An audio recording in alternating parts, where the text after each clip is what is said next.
What's the best piece of advice you've ever gotten?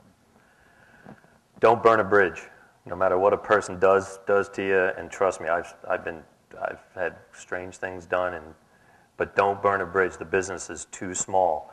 No matter how big you think it is, and even worldwide, it's small. And if you burn a bridge, most of the time it's going to come back to bite you in the ass, because that person's going to show up again, whether it's on your side or on the other side, and you're going to feel like an ass.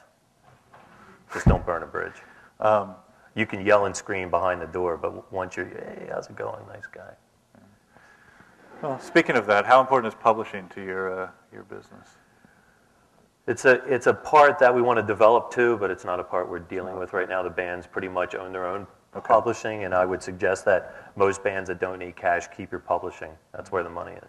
But that's where the big money is. You've got master usage, so are you out going to trying to exploit the masters to film or TVs or whatever? We have a person on staff who services all of our stuff to TV and film and commercials and video games.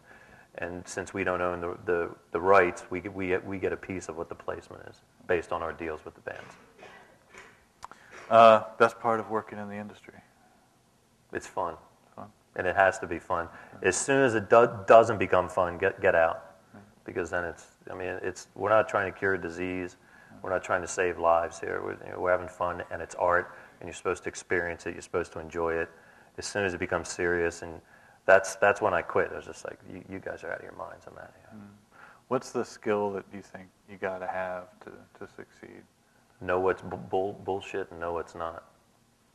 That's why when I go back to what I said about learning about everything you can, the different departments, so that when the guy from the promotion department comes in and starts giving you the shtick, you already know he's lying through his teeth, and then you can figure out what reality is. Has he opened his mouth? They don't have to. No, they don't have to. Radio guys don't. Promotion guys. But just to know what's crap and what's not. That's very important, because you can get caught up in things. MySpace.com. You can get caught up. They have 10,000 friends. Well, yeah, they have 10,000 friends because they paid us $3,000 a month to create 10,000. Is that really? I mean, that's part of your business. Yeah. So they come to you and they say, "Go get us a big profile, a good friend." MySpace. Yeah. And how do you do it? You sit around and just. I don't know. The staff does that. I don't even know. You don't want to know. Yeah, that's so interesting. No, I don't want to know. No, but that's just part of the world. That's like radio. It's like you start getting spins and you pay some guy to call the station 45 times a day. It's the same thing. And then there was a time in the world, which probably still exists, where you can pay people to scan the records in stores that don't sell.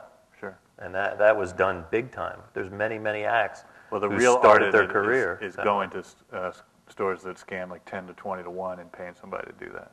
You know, you go to like Omaha, where a sound scan, or Homer's, where they'll do it's 20 sale to 1 and just get some dude to scan it 50 times. You know? That's done. Oh yeah. I think people still pay to do it. It's crazy. So what would you do differently looking back on your career? I probably wouldn't have left RCA when I did. Really? I probably should have wrote out the Dave Matthews thing a bit longer. Yeah. It's always hard to leave a job like that when you, quote unquote, become attached to an act or become attached to a project, because you spend so much time doing it that you become part of that world. And what's great about that world is that I'm still a part of that world as a friend. I'm not a part of that world as a job, but I'm part of that world as a friend, which I cherish to this day. It's just like friends of mine that I know that were involved when the police when the police broke, and they know what it was like to break the police. Or a friend of mine who worked U2 when the war record broke. Those are things you always cherish, and those are always the things that are hard to give up, and the things that you come to regret a bit because you could have wrote it out. But I mean, if that's my biggest concern right now, you've done real well. Yeah, I'm fine. Really. And I also regret giving up the big check, but that was all right. Well, it is. I mean, you take. I mean, doing anything entrepreneurial is a life-changing type of. You give up the security. You give up the security. Yeah. So what's the upside? I mean, what's the freedom? Freedom. Yeah. To come here today. Yeah. To go to Baton Rouge tonight. I don't know why. That's fun. I'm going to Baton Rouge tonight. But